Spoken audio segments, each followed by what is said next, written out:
Então, vamos dar início hoje à noite com a leitura de um dos textos, o principal, que se encontra no Evangelho de João, capítulo 20,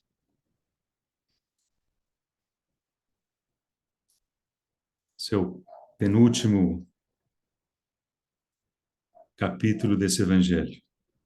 Aliás, dizem que João é o Evangelho com dois fins, né? Tem um final no capítulo 20, tem um segundo final no capítulo 21. Mas nós vamos ler no capítulo 20, a partir do versículo 19. Ao cair da tarde daquele dia, o primeiro dia da semana, trancadas as portas da casa onde estavam os discípulos com medo dos judeus, veio Jesus, pôs-se no meio deles e disse-lhes: paz seja convosco. E dizendo isso, lhes mostrou as mãos e o lado. Alegraram-se, portanto, os discípulos ao verem o Senhor. Disse-lhes, pois, Jesus outra vez: paz seja convosco. Assim como o Pai me enviou, eu também vos envio. E havendo dito isso, soprou sobre eles e disse-lhes: recebei o Espírito Santo. E se de alguns perdoardes os pecados, são-lhes perdoados. Se lhes retiverdes, são retidos. Ora, Tomé, um dos 12, chamado Dídimo, não estava com ele quando veio Jesus. Disseram-lhe então os outros discípulos: vimos o Senhor. Mas ele respondeu: se eu não vir nas suas mãos o sinal dos cravos, e ali não puser o dedo, e não puser a mão no seu lado, de modo algum acreditarei. Passados 8 dias, estavam outra vez ali reunidos os seus discípulos e Tomé com eles. Estando as portas trancadas, veio Jesus, pôs-se no meio, disse-lhes: paz seja convosco. E logo disse a Tomé: põe aqui o dedo e vê as minhas mãos. Chega também a mão e põe-na no meu lado. Não sejas incrédulo, mas crente. Respondeu-lhe Tomé: Senhor meu e Deus meu.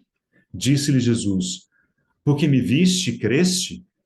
Bem-aventurados os que não viram e creram. Amado Pai, nós mais uma vez nessa noite te agradecemos a oportunidade de sentarmos a teus pés para ouvirmos a tua voz. Senhor, nós depositamos a palavra lida e ainda o que vamos ler em tuas boas mãos, pedindo que pelo teu Espírito o Senhor nos conduza para dentro de toda a verdade. Senhor, traga clareza, traga instrução nessa noite, revelação do alto. Senhor, que precisamos ver o Senhor de uma forma diferente. Fala ao nosso coração, glorifica o teu nome, pois oramos em nome de Jesus. Amém. Então chegamos a este novo personagem dos vários que temos tratado. Hoje o personagem é Tomé. E Tomé, se fôssemos perguntar, ao mencionar o nome de Tomé, qual que é a primeira coisa que vem à sua mente? Qual que é o primeiro pensamento que vem à mente ao pensarmos em Tomé? E possivelmente seja a sua incredulidade. O que, de certa forma, digamos, é justo, uma observação justa. Mas há tantas outras coisas relacionadas à pessoa de Tomé que eu acho que merece a nossa atenção e é isso que queremos fazer hoje à noite. Considerarmos alguns aspectos, né, da trajetória de Tomé conforme revelado na palavra. Né? Aqui temos apenas um incidente que vai ser central para a gente, mas existem outros pontos que queremos considerar. Okay? Mas se por um lado dizemos que ele estava, né, ele tem esse estigma de ser incrédulo, por outro lado a gente pode se perguntar, bom, mas qual que foi um dos grandes erros de Tomé? Né? Será que foi manifestar essa incredulidade? E se ele não tivesse manifesto essa incredulidade, o que teria acontecido? Por que ele manifestou essa incredulidade? Né? Então, nós vamos tentar tocar nesses pontos ainda hoje. Então, basicamente, eu quero passear por 5 itens. Né? Um primeiro vemos alguma coisa de contexto, né? Não muito. Aí precisamos ver algo a respeito de Tomé, alguma coisa a respeito do Senhor, alguma coisa a respeito de como o Senhor tratou com Tomé, né? Antes da gente concluir com alguns pensamentos finais. Bem, então, para fins de contexto, nós vamos fazer a seguinte observação. Esse texto aqui de João capítulo 20, né, até o ponto em que lemos, tudo ocorreu no domingo de ressurreição, naquele domingo que o Senhor ressuscitou. Okay? A exceção desses 8 dias depois, né, versículo 26 em diante, foi 8 dias depois, mas até o versículo 25 aconteceu no domingo de ressurreição. Agora, vamos a um outro texto que também declaradamente aconteceu no domingo de ressurreição, que é o final do Evangelho de Lucas, que, diga de passagem, foi o nosso texto no mês passado. Em particular, o assunto foi a conversa do Senhor com os 2 discípulos que estavam na estrada para Emaús. Nós não vamos ler desde o início, vamos tomar a leitura a partir do versículo 30, só para lembrarmos do finalzinho, e observarmos que provavelmente, nós vamos ler um trecho que corresponde, é quase que um texto paralelo àquele de João. Alguns pensam que não necessariamente é, e realmente talvez não seja, mas parece-me que provavelmente estamos lidando com o mesmo evento. Então, no capítulo 24, versículo 30 do Evangelho de Lucas, vemos aquele finalzinho de tarde, quando os 2 discípulos, Cleopas e o segundo, alguns até pensam que talvez tenha sido Lucas, chegaram a Emaús e convidaram o Senhor para ficarem com ele. Versículo 30 diz: aconteceu que quando estavam à mesa, tomando ele o pão, seu Senhor, abençoou e tendo partido lhes deu. Então se lhes abriram os olhos e o reconheceram, mas ele desapareceu da presença deles. E disseram um ao outro: porventura não nos ardia o coração quando ele pelo caminho nos falava, quando nos expunha as Escrituras? E na mesma hora, levantando-se, voltaram para Jerusalém, onde acharam reunido os 11 e outros com eles, os quais diziam: o Senhor ressuscitou e já apareceu a Simão. Então os 2 contaram o que lhes acontecera no caminho e como fora por eles reconhecidos no partir do pão. Nós vamos continuar lendo esse texto, mas aqui temos que tomar uma decisão interessante. Diz que aqui eles retornaram para Jerusalém, encontraram os discípulos reunidos, que é precisamente a descrição que encontramos lá em João. É o mesmo dia, é a mesma noite, é o mesmo lugar, e em ambos os casos temos a menção aos discípulos. Agora, Lucas diz que estavam os 11, onde acharam reunidos os 11. Em João, sabemos que Tomé não estava presente, né? Então, se nós formos olhar pelo texto de João, nós imaginaríamos, só tem 10 pessoas, 10 dos apóstolos estavam ali. Aqui diz que estavam reunidos os 11. Então, aqui nós temos 2 alternativas, né? Uma alternativa é imaginar que Tomé havia estado nesse começo relatado por Lucas e depois se retirou. Pessoalmente, eu não acho que seja muito plausível, não me parece ser o caso. Outra opção é lembrarmos que esse título, os 11, os 12, era uma maneira de se referir aos apóstolos como todo, como um grupo. Okay? Então, põe um dedo aqui em Lucas, que nós vamos voltar, obviamente, para terminar essa leitura. Vamos ver apenas um exemplo, em 1 Coríntios, capítulo 15, só para os irmãos terem um exemplo de como que essa expressão significava os apóstolos, e não necessariamente precisamos nos preocupar com um número. 1 Coríntios, capítulo 15, vou ler a partir do versículo 3. Antes de tudo vos entreguei o que também recebi, que Cristo morreu pelos nossos pecados, segundo as Escrituras, e foi sepultado e ressuscitou ao 3º dia, segundo as Escrituras. E apareceu a Cefas e depois aos 11. Aliás, depois aos 12. né? Aí depois continua assim, depois foi visto por mais de 500 irmãos de uma só vez, etc. Bom, sabemos que a essas alturas, é, Judas já havia suicidado, então ele não estava mais entre eles. Matias ainda não havia sido eleito. Paulo ainda não tinha sido chamado. Ou seja, aqui a menção a 12 parece ser uma menção ao grupo de apóstolos, né? E não necessariamente ao número 12. Então, da mesma maneira, né, que aqui, com mais clareza, no capítulo 15 de Coríntios, temos essa expressão, os 12, encontramos também a mesma expressão, os 11, né, em alguns pontos do texto do Novo Testamento, né? Então, possivelmente, aqui em Lucas, a menção aos 11 é a menção aos apóstolos enquanto grupo, né? E mesmo que Tomé não estivesse, penso eu que esse termo, aos 11, ainda seria um termo em uso, um termo válido, né? Então, fica aí a critério dos irmãos decidirem qual das duas opções parece mais adequada. Agora, vamos continuar lendo o texto e observe as semelhanças que existem entre esse texto aqui de Lucas e o texto de João que nós lemos mais cedo. Versículo 36. Falavam ainda estas coisas quando Jesus apareceu no meio deles e lhes disse: paz seja convosco. Por esse versículo, a impressão que dá é que eles estavam ali, abre aspas, os 11, e o Senhor, enquanto eles falavam, o Senhor se fez presente, né? Então, não me parece haver muito espaço para que Tomé tenha ido embora entre essa primeira parte e a segunda parte do texto. Versículo 37. Eles, porém, surpresos e atemorizados, acreditavam estarem vendo um espírito. Mas ele lhes disse: por que estáis perturbados? E por que sobem dúvidas a vosso coração? Vede as minhas mãos e os meus pés, que sou eu mesmo.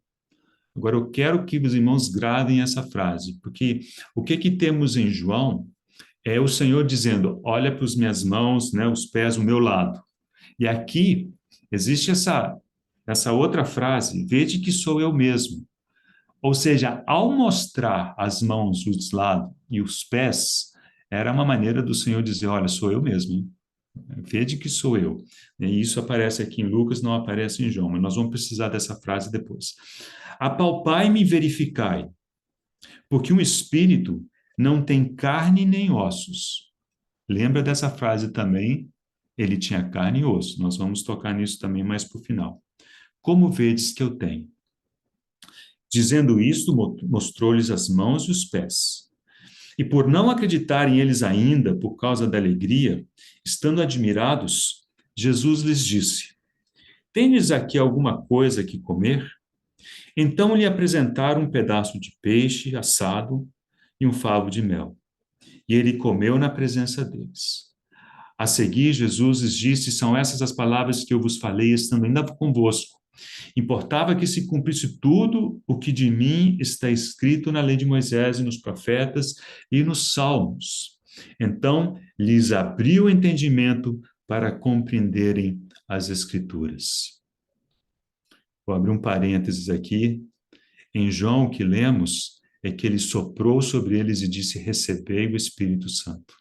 Aqui ele lhes abriu o entendimento para compreenderem as Escrituras. Possivelmente esse seja um paralelo importante. Nós não vamos entrar nesse assunto hoje, mas isso possivelmente seja o equivalente, né, nos dois evangelhos. Uma coisa aconteceu, está dito em João o que é, e aqui é a consequência. O Senhor, tendo-lhe soprado o Espírito Santo sobre eles, eles tiveram o entendimento aberto para compreenderem as Escrituras. E lhes disse: assim está escrito que o Cristo havia de padecer e ressuscitar dentre os mortos no terceiro dia, e que em seu nome se pregasse o arrependimento para remissão de pecados e todas as ações, começando de Jerusalém.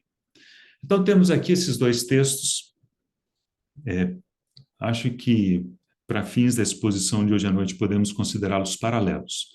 Isso não é uma exigência, mas me parece que há muitas evidências, né, de que estejamos lendo relatos diferentes do mesmo evento. Então, isso com respeito ao contexto, então os irmãos estão lembrados, estamos falando de um evento que aconteceu ao final de domingo, domingo de Páscoa, e quando o Senhor se apresentou, estavam ali os apóstolos, menos Tomé, né? Por que que Tomé não estava lá, não sabemos. O que que ele estava fazendo, não sabemos.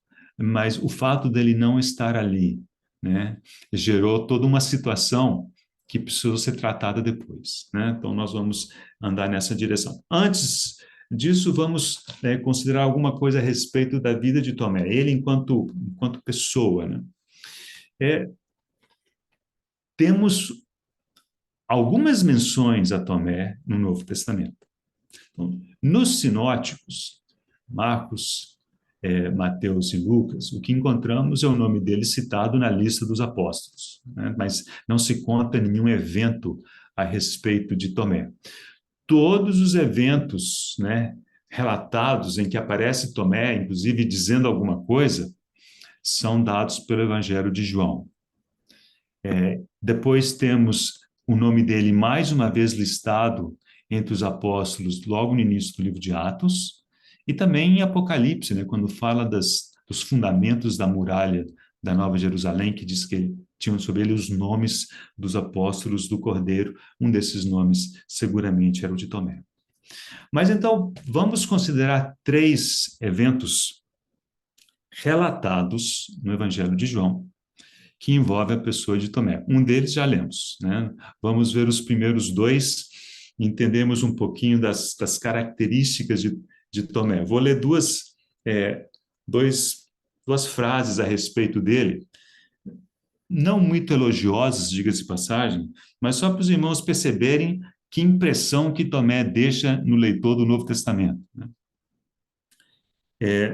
Alexander White, que tem um conjunto de mensagens a respeito de personagens bíblicos, né? Ele fala do Tomé da seguinte forma, que o caráter de Tomé é uma anatomia da melancolia. Olha como que ele menciona o Tomé. E o F. Bruce diz que ele era muito leal, mas um tanto quanto pessimista. Mas o Campo Morgan, ele segue talvez uma visão mais positiva a respeito de Tomé, diz que ele era um homem muito prático, muito franco, né, muito honesto. E, de fato, é isso que a gente vê nesses textos, né? Então, a primeira menção que temos dele relatando algo que ele disse está no Evangelho de João, no capítulo 11, que relata o momento em que o Senhor foi ressuscitar Lázaro, né? Então, nós não vamos ler o texto todo, mas os irmãos mais ou menos lembram do espírito do texto, né? O Senhor havia sido informado que aquele a quem ele amava estava doente. E o Senhor, de propósito, ele se demorou a ponto de Lázaro morrer, ser sepultado, e quando ele chegou, ele já estava morto há 4 dias. Ou seja, ele esperou chegar àquele ponto em que o que precisava ser feito era impossível para os homens, mas seguramente possível para Deus. Bem, então, ele foi dar a notícia para os seus discípulos, né, de que eles iriam até a Judéia ressuscitar Lázaro. Okay? Então, eu vou pegar a leitura a partir do versículo 11, do capítulo 11. Então, foi mais ou menos assim que o Senhor deu a notícia para os discípulos. Preste atenção. Disse, isto dizia e depois lhes acrescentou, nosso amigo Lázaro adormeceu, mas vou para despertá-lo. Então, ele começou dando a notícia assim, de forma leve, né? Mais ou menos quando a gente tem que dar uma notícia ruim, né, para a criança, a gente pega assim, vai devagarzinho, né? Vai dando uns pitacos assim, de leve, a gente não entra de sola no assunto. Disseram-lhe, pois, os discípulos, Senhor, se dorme, estará salvo. Jesus, porém, falara com respeito à morte de Lázaro, mas eles supunham que tivesse falado do repouso do sono. Então Jesus disse claramente, Lázaro morreu.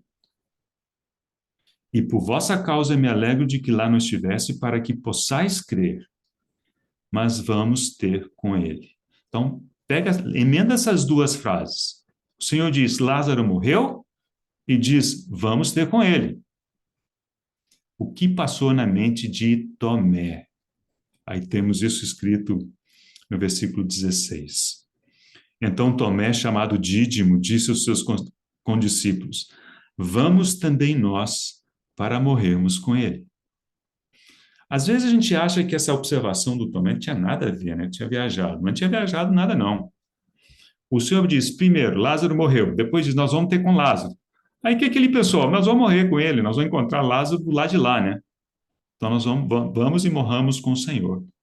Então vocês veem como que ele era muito franco, muito direto, muito objetivo e, ao que tudo indica, nesse ponto da história, ele estava disposto a ir morrer com o Senhor, né? Então, fico imaginando, né, o que aconteceu logo depois na mente de Tomé, quando ele viu o Senhor chamar o Lázaro de dentre os mortos, o Lázaro surgiu, né? Depois o Senhor falou uma palavra muito forte com Marta, e nós vamos falar disso depois, e seguramente Tomé ouviu isso também. Então, esse é o primeiro momento em que encontramos Tomé se manifestando aqui nos evangelhos, né? Quando ele disse, então vamos e morramos com ele. A segunda ocorrência está em João capítulo 14. Vamos ler os primeiros 5 versículos de João capítulo 14. Os irmãos lembram que João 14 é o início do discurso de despedida do Senhor. O Senhor estava... Isso aqui é a noite de quinta-feira. No dia seguinte, na sexta-feira, dia seguinte, às 9 da manhã, o Senhor seria crucificado. Então, aqui o Senhor já tinha passado a última ceia e ele deixou essa última lembrança para os discípulos, é o último sermão, a mensagem do Senhor para eles. Então, esse é o contexto. Versículo 1, não se turbe o vosso coração, credes em Deus, crede também em mim. Na casa de meu pai há muitas moradas. Se assim não fora, eu vou-lo teria dito, pois vou preparar-vos lugar. E quando eu for, eu vou preparar lugar. Voltarei e vos receberei para mim mesmo, para que onde eu estou, estejais vós também. E vós sabeis o caminho para onde vou. Vou parar a leitura por aqui por enquanto. Então, observe que ela não é muito diferente do que aquele evento lá da ressurreição de Lázaro. Lá o Senhor disse, olha, vamos ter com ele. Vamos ter com ele. Aí Tomé disse, sim, vamos morrer com ele. Vamos morrer com o Senhor. Então lá vai Tomé dar o palpite. Agora o Senhor volta a falar de vou preparar lugar, e o Senhor diz, e vós sabeis o caminho, para onde vou. Aí eu fico pensando assim, que Tomé estava, né, lembrando daquele outro caso, assim, ó, dessa vez eu não vou cair, porque da outra vez eu achei que eu soubesse para onde que o Senhor ia, para que ele ia fazer, e eu errei, né? Agora não, agora eu vou ser mais cauteloso. E mesmo o Senhor tendo dito, e vós sabeis o caminho, logo depois disse Tomé, versículo 5, Senhor, não sabemos para onde vais. Como saber o caminho? Então agora Tomé, mais consciente, mais cauteloso, ele abriu o coração e falou, Senhor, é como se ele dissesse assim, não tem a menor ideia do que o Senhor está falando. Né? O Senhor está dizendo que o Senhor vai, que a gente sabe o caminho, mas, olha, devo confessar que não sei, né? Não sei. Então, esse é o segundo evento. O terceiro evento foi aquele que nós lemos ao final do Evangelho de João. Né?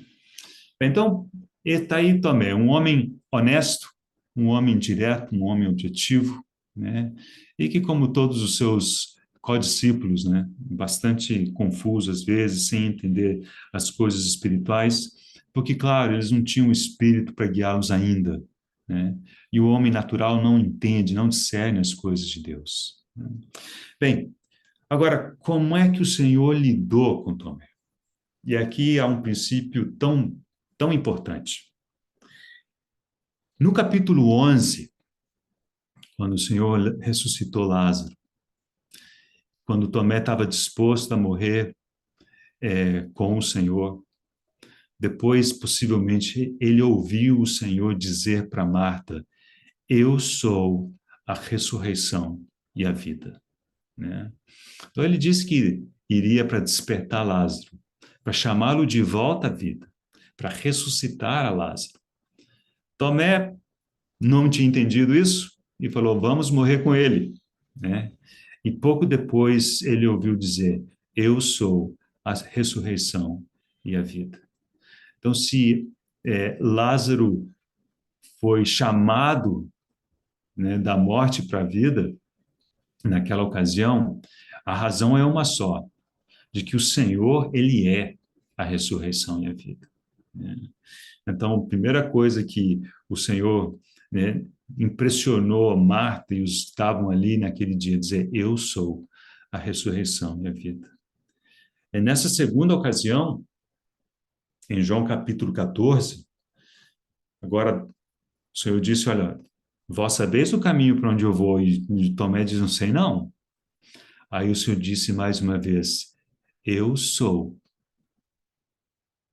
a verdade, né, o caminho, a verdade e a vida.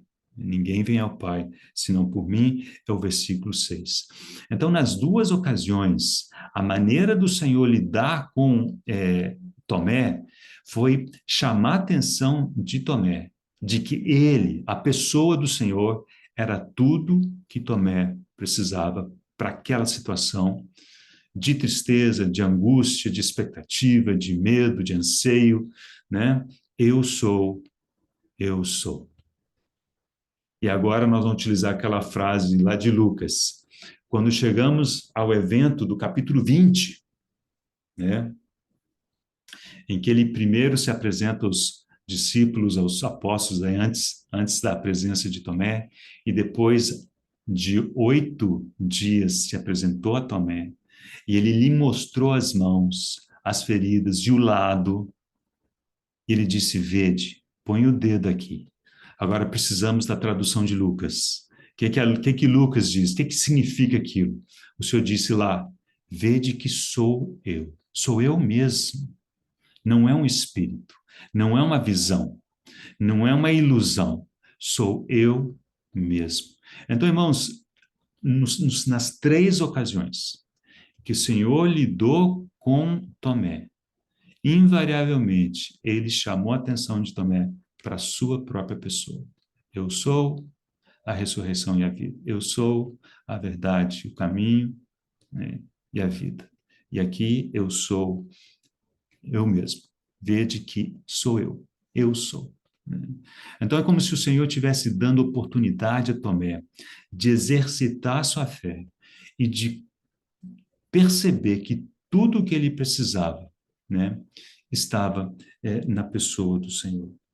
Okay? Agora, vamos algumas considerações de ordem mais prática. Eu quero aproveitar, eu mencionei isso na última vez que estivemos juntos, que é o seguinte: acho que é uma boa oportunidade para considerarmos alguns aspectos a respeito do corpo espiritual, né? Do corpo que teremos quando o Senhor nos transformar, né? E temos nesses textos, né, tanto de João quanto de Lucas, temos algumas dicas importantes, né? E eu gostaria apenas de mencionar, porque é um assunto que nos diz respeito diretamente, né? Que às vezes a gente fica com algumas falsas impressões sem necessidade.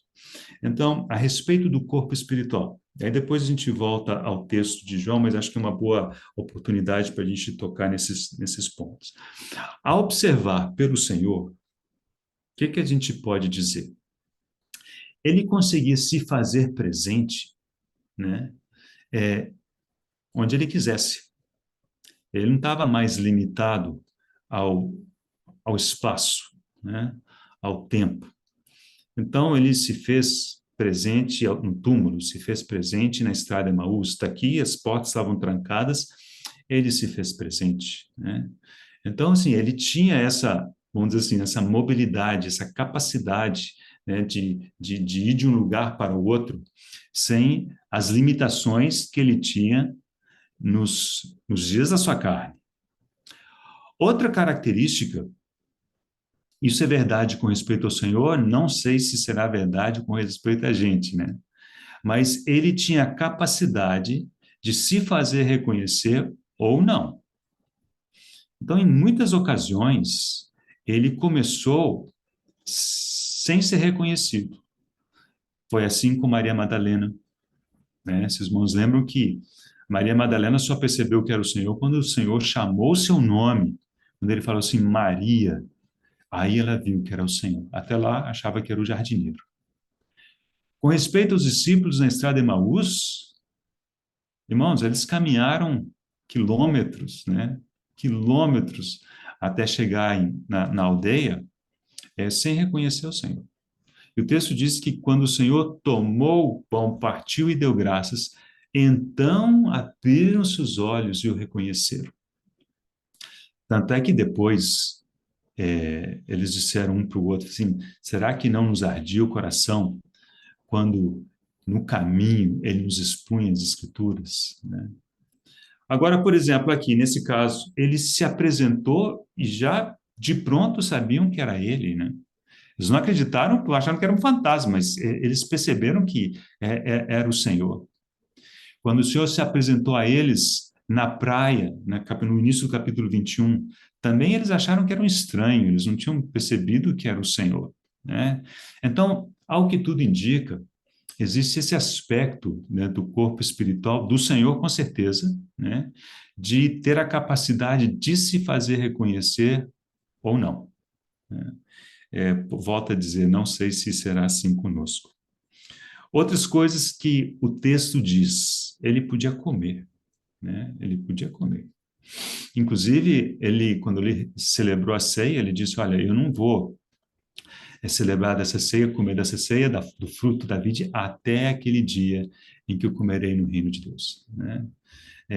E sabemos que haverá festança no reino de Deus.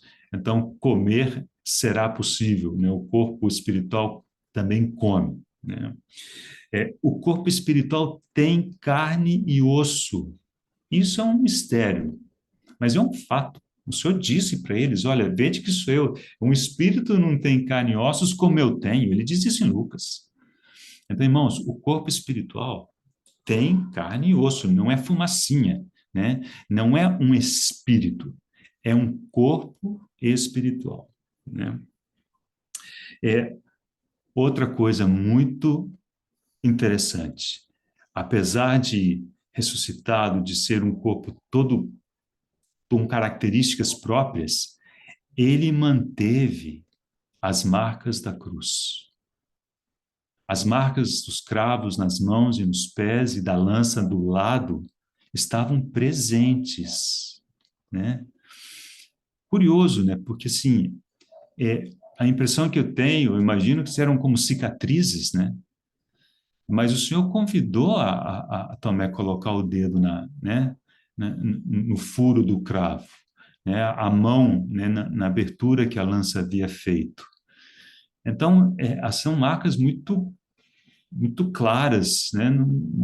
Certamente estavam cicatrizadas de alguma forma, mas ainda era possível tocá-las e colocar o dedo, colocar a mão.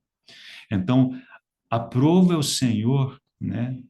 Aprove ao Senhor reter essas marcas.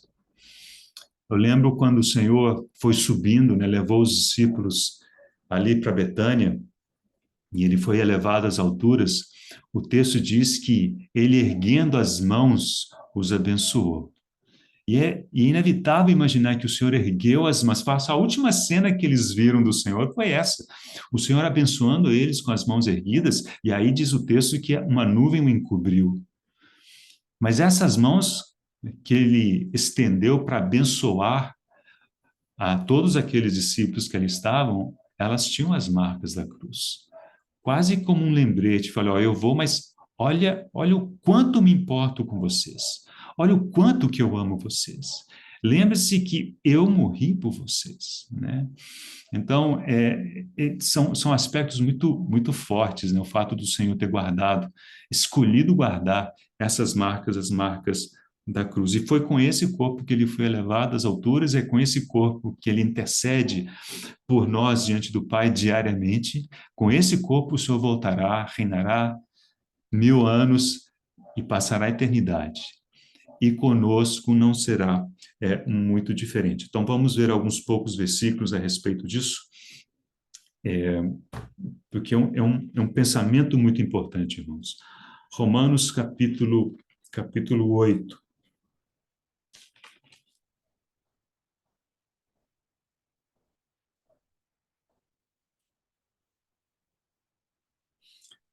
Versículo 23. Romanos 8, 23. E não somente ela, mas também, falando da criação, né, que geme, que suporta angústias até agora, e não somente ela, a criação, mas também nós, que temos as primícias do Espírito, igualmente gememos em nosso íntimo, aguardando a adoção de filhos, a redenção do nosso corpo. A redenção do nosso corpo, irmãos, é a transformação do nosso corpo, né? Quando ele será revestido de incorruptibilidade, revestido de imortalidade. Filipenses capítulo 3, os últimos versículos desse capítulo. Paulo aos Filipenses, capítulo 3.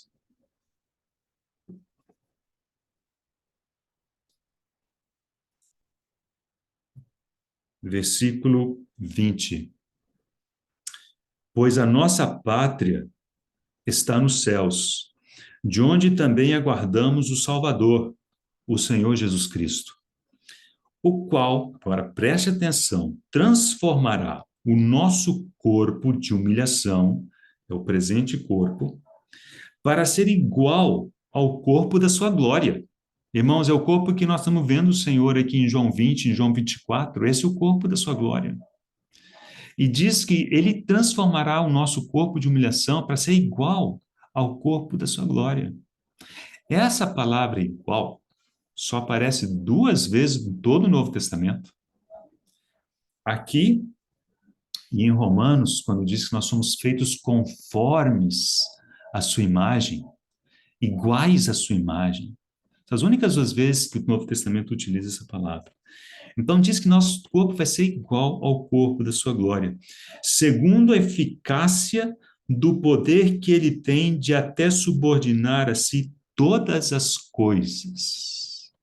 Então aqui o apóstolo nos dá plenas garantias de que o Senhor é mais do que poderoso para fazer o que nos parece absolutamente impossível, né? A gente olha para o nosso corpo de humilhação, cada dia está pior, né? Cada dia está pior, né? Pode ir para academia, pode fazer o que quiser, mas assim, nós experimentamos corrupção. Vocês lembram que em 2 Coríntios, Paulo diz ainda que o nosso homem exterior se corrompa a cada dia. O nosso homem interior se renova de dia em dia. Então, assim, a nossa corrupção, ela é um processo irreversível, mas será revertido na ressurreição ou naquele momento em que todos seremos transformados num piscar de olhos, né? Então, o texto que trata disso nós não vamos ler, mas para aqueles que desejarem estudar isso um pouquinho mais, o texto que trata isso de forma mais completa é 1 Coríntios capítulo 15, o finalzinho do capítulo, né? Versículo 35 em diante, ele fala realmente do corpo de glória, né? De como é que é a ressurreição dos mortos, que da mesma forma com que existe diferenças de glória em estrela, de estrela para estrela, assim também é a ressurreição dos mortos. E depois ele diz que ele nos transformará, né? Digo-vos o mistério, nem todos morreremos, mas transformados seremos todos. Porque o Senhor, ele, com a palavra, ele nos transformará, né? E aquilo que é corruptível se revestirá de incorruptibilidade, o que é mortal de imortalidade. E por quê? Porque, irmãos, como é que nós vamos passar a eternidade num corpo que se desfaz em 50, 60, 70 anos, né?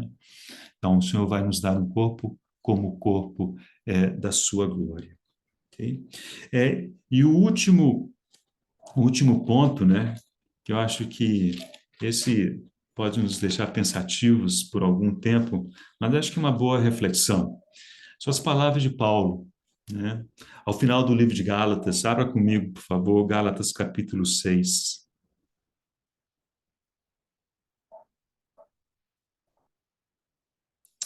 Versículo 17. Quanto ao mais, ninguém me moleste, porque trago no corpo as marcas de Jesus. Trago no corpo as marcas de Jesus. Paulo tinha mesmo marcas físicas de Jesus, assim como muitos ao longo da história da igreja, aqueles que foram, né, fustigados, torturados, né, e tiveram marcas no seu corpo. E essas marcas estão no corpo e possivelmente serão preservadas, né, no corpo espiritual, para a glória do Senhor e daqueles que portam essas marcas. Mas querendo ou não, irmãos, todos nós carregamos marcas do Senhor em nós. Talvez não no nosso corpo, mas seguramente, né, na nossa alma, no nosso espírito, coisas que o Senhor lidou conosco, teve que tratar conosco, né? Marcas que nunca serão apagadas. E possivelmente isso será aquilo que haverá de nos distinguir, né, de ser característico em cada um de nós, né, no futuro. Então, não despreze, né? Mesmo que essas marcas às vezes doam e a gente lembre com tristeza, mas lembre-se que toda lágrima será enxugada, haverá consolo para cada uma das situações. E essas marcas, talvez algumas no corpo, outras na alma, outras no espírito, possivelmente elas nos acompanharão. Claro que num contexto não mais de tristeza, mas de muito consolo, né? É, pela eternidade fora. Okay? Muito bem, então, fechei o parênteses que diz respeito ao corpo glorificado. Vamos concluir voltando ao texto de João. Ainda algumas considerações que eu quero fazer com os irmãos e quero ler também algumas citações. Vou ler pelo menos duas. Uma delas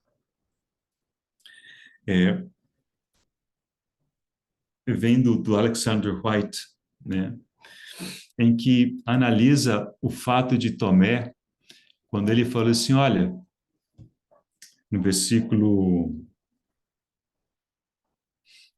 25, os discípulos foram até Tomé e disseram-lhe, vimos o Senhor.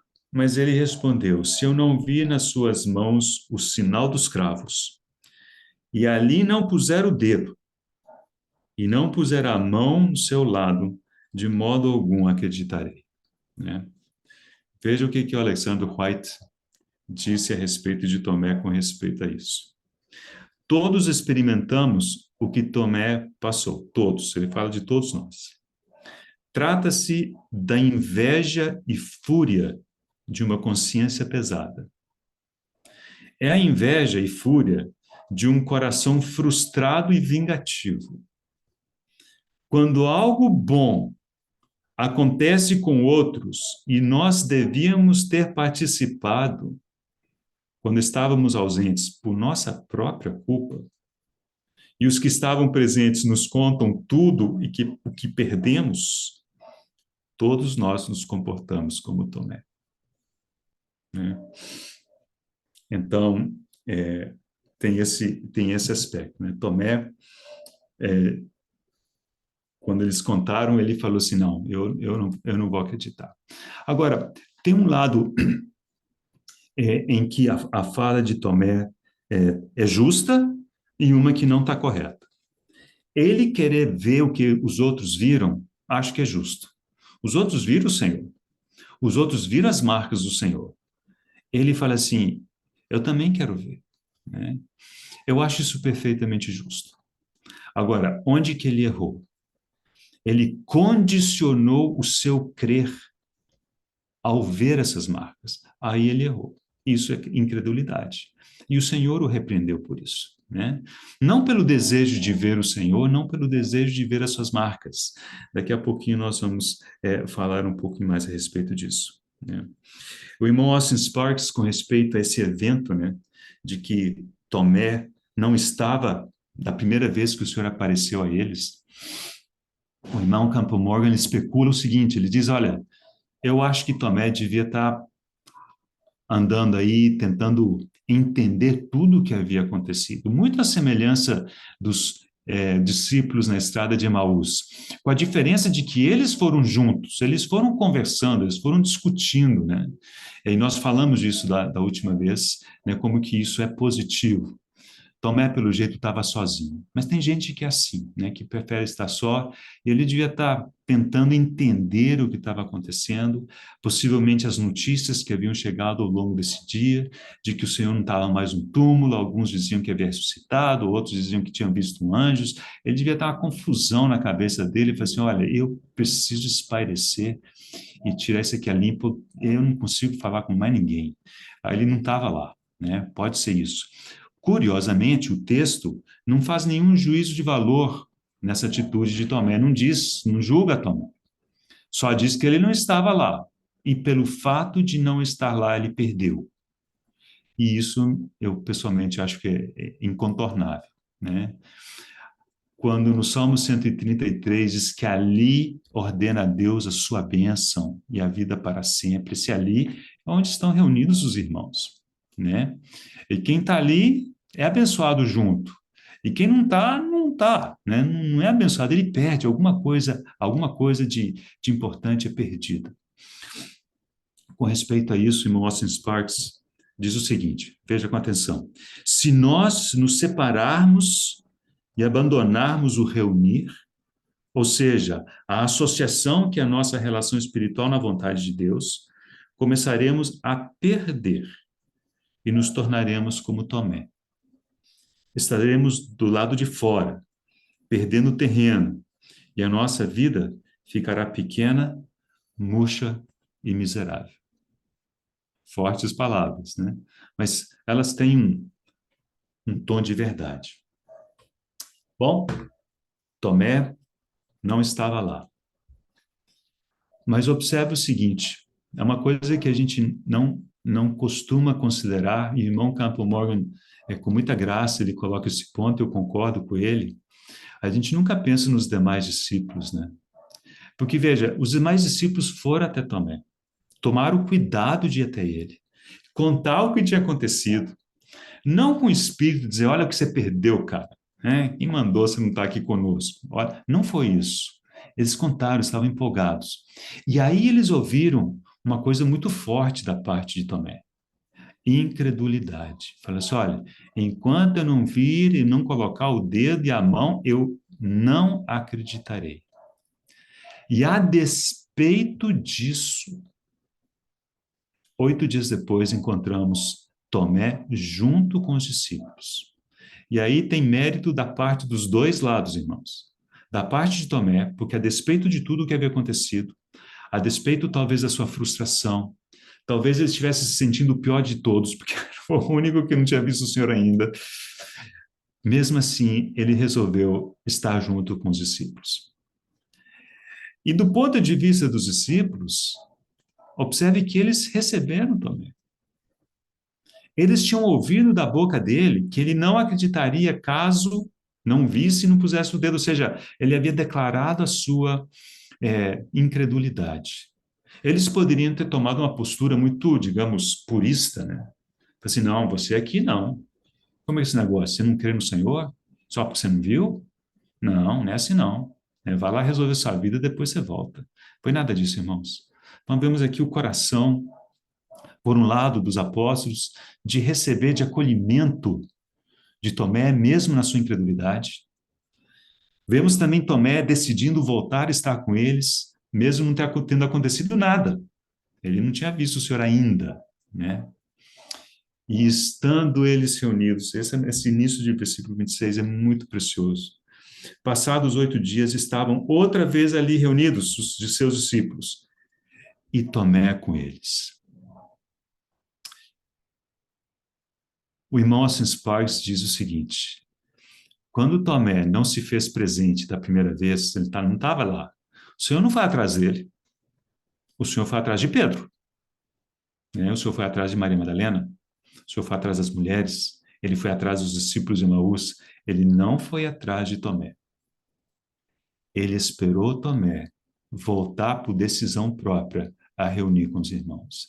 E foi como se fosse, esse era o sinal. Assim que ele estivesse com eles, então o Senhor não deu outra. Apareceu e chamou Tomé. Falou, Tomé, estou aqui, ó. Dá uma olhada, né, nas minhas mãos, nos meus pés. Né? E aí, claro, o Senhor o repreendeu pela sua incredulidade. Não pelo desejo dele ver as mãos, as feridas, as chagas. Não, isso não. Digamos, ele era um direito justo, era um desejo justo que ele tinha. Os outros viram, por que não eu? Agora, quando ele condicionou o seu crer a isso, aí ele errou. Né? Irmãos, eu posso estar errado, mas eu acho que se Tomé tivesse crido, depois do relato dos discípulos, eu realmente acho que o Senhor ia aparecer a Tomé para lhe mostrar as mãos e os pés, porque o Senhor queria que ele também tivesse essa experiência. O Senhor não deseja que nenhum de nós ande por aí com base na experiência e na fé de outrem. Ele deseja que cada um de nós tenha a experiência de ver e de contemplar a sua glória, o seu, né, a sua pessoa. Todas as coisas que o Senhor tinha dito para Tomé antes, né? Para Marta, e ele ouvindo possivelmente, disse, eu sou a ressurreição e a vida. Para os seus discípulos, Tomé ouvindo, ele disse, eu sou o caminho, a verdade e a vida. E depois, agora, a interpretação disso aqui, vede que sou eu. Então, é sempre eu, e eu. Né? Chamando Tomé para uma experiência pessoal com o Senhor. Né? Curiosamente, a partir desse momento, todas as demais vezes que encontramos Tomé, ele estava reunido. Né? No início do capítulo 21, ele estava junto com seus discípulos, pescando na praia. Depois, no capítulo 1 de Atos, estava reunido com os discípulos e os apóstolos e aqueles 120, aguardando, né, serem revestidos de poder do alto, né, aguardando o dia de Pentecostes, que eles não sabiam que ia ser naquele dia, mas aconteceu no dia de Pentecostes. E também, mais uma vez, a menção dele, né, lá no livro de Apocalipse, né, o seu nome junto com o nome dos demais apóstolos. Deixa eu ver se tem mais alguma citação que eu queira. Tem mais uma que eu quero deixar com os irmãos e com isso nós encerraremos. Né?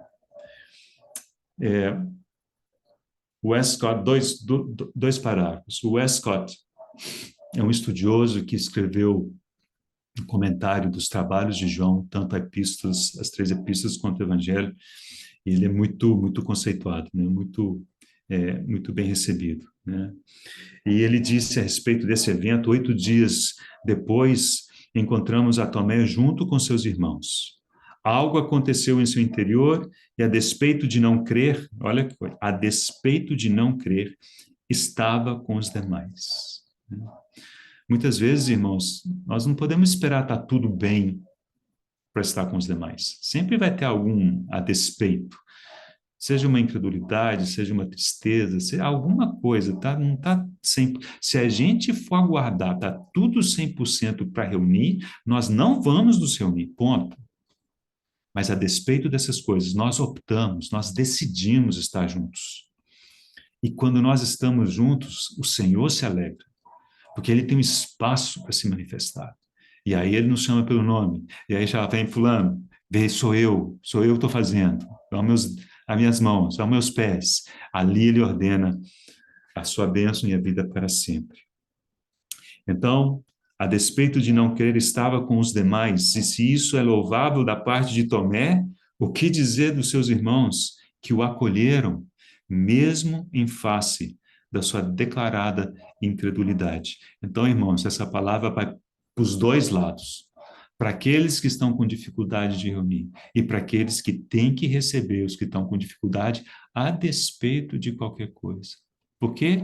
Porque são nossos irmãos, porque o Senhor morreu por eles, porque o Senhor os ama, né? E o lugar deles está junto conosco, né? Vou encerrar com esse parágrafo do Riley. Ele disse assim: é difícil imaginar algo mais cansativo e provocante que a conduta de Tomé. É impossível imaginar algo mais paciente e compassivo que os tratos do Senhor com esse fraco discípulo. O Senhor tem muitos filhos fracos na sua família, muitos estudantes apáticos em sua escola, muitos soldados despreparados em seu exército, muitas ovelhas aleijadas em seu rebanho. Contudo, ele é paciente com todos e a ninguém lança fora. Feliz é a pessoa que aprendeu a lidar da mesma forma com seus irmãos. Há muitos na igreja que, como Tomé, são apáticos e lentos, mas apesar disso, como Tomé, são nascidos de novo. Que o Senhor nos abençoe e nos encoraje, né? Muitas vezes nós somos Tomé, muitas vezes nós estamos do lado de lá, somos os discípulos que têm que receber o Tomé, né? Então essa palavra nos atinge a todos, né? Que o Senhor ganhe algo de eterno em nosso coração. Senhor, nós colocamos essa palavra diante de Ti, pedindo que o Senhor alcance, que o Senhor conquiste, que o Senhor ganhe, que o Senhor nos cative. E, Senhor, somos gratos a Ti porque reconhecemos que, assim como com Tomé, o Senhor tem sido extremamente paciente conosco. Senhor, muito obrigado. Senhor, toma essa palavra nessa noite, abençoa, sopra sobre ela. Senhor, que ela produza muito fruto, para a glória do Senhor. E oramos em nome de Jesus. Amém.